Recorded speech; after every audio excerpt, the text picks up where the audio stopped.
Can I respond to your second question, which relates to not price volatility? There was one before that. You said corporate sukuk are equally important. I did not downgrade the corporate sukuk, but what I was saying is that we issue only those with sovereign asset, right?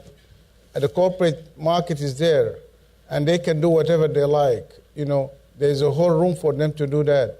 But to have a sovereign asset, we don't use that. We don't see that, especially in the liquidity management side. And that's where the ILM came in, right? There might be sovereign sukuk coming in, as in Hong Kong, Indonesia, Malaysia, and the others. But these are long-term, not for liquidity management, which is basically ours are short-term. We have only been issuing a tenor of 3 months. A 3-month tenor.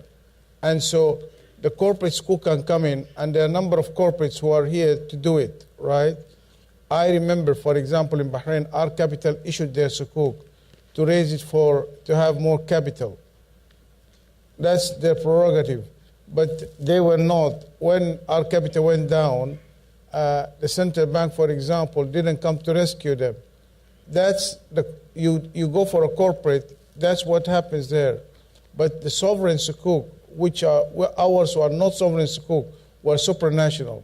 We only issue sovereign-based asset, sovereign asset-based, right? And that's a distinction. And we are only mandated by our governing board to have sovereign assets, not corporate assets. But the sovereign assets by themselves have a challenge, as I said. The challenge is, where would you go to a sovereign that will sell you an asset, right, to foreigners? No sovereign will do that usually. You look at Singapore, for example. Lee Kuan Yew had made it almost next to impossible to sell, sovereign assets. Same thing in Saudi Arabia. I was told by the then governor of SAMA, Saudi Arabia Monetary Agency, that the law prohibits them from selling any sovereign assets. So we had to come and meet that challenge by developing a structure whereby we can then they sell us an asset, right, a sovereign asset, and which we will sell it to the foreigners, because our sukuk could go to anyone. We cannot have, as I said, we don't have a jurisdiction. We sell it to all those who are our primary dealers, And so that's one of the second challenge, I think, which you may not have tapped on, is tradability. And I think Rafi Hanif has touched on this. You see, the light asset, which Hong Kong came the next to, is that they reduced. The first one, they had full tangible asset. The second one, which is called a bit light asset, light in the sense that now they are introducing the commodity murabaha.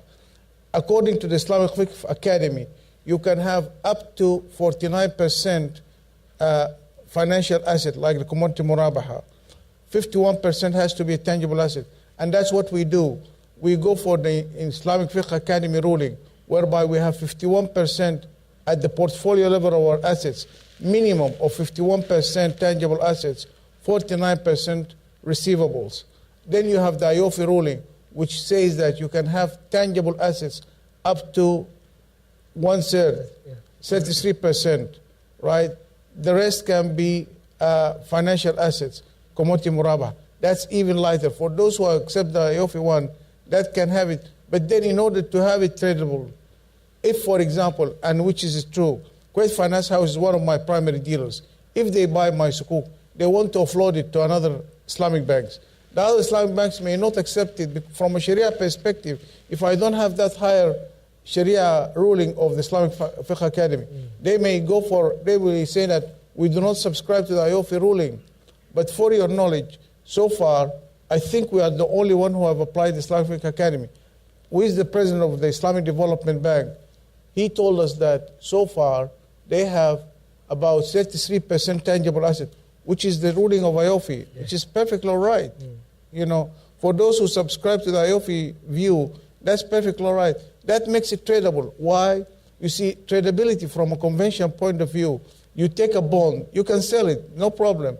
But from a Sharia perspective, the Islamic bank will not sell it, because if they buy it and they want to sell it, it must be tradable. And to be tradable, it has to be either the IOFI or the Islamic Fiqh Academy.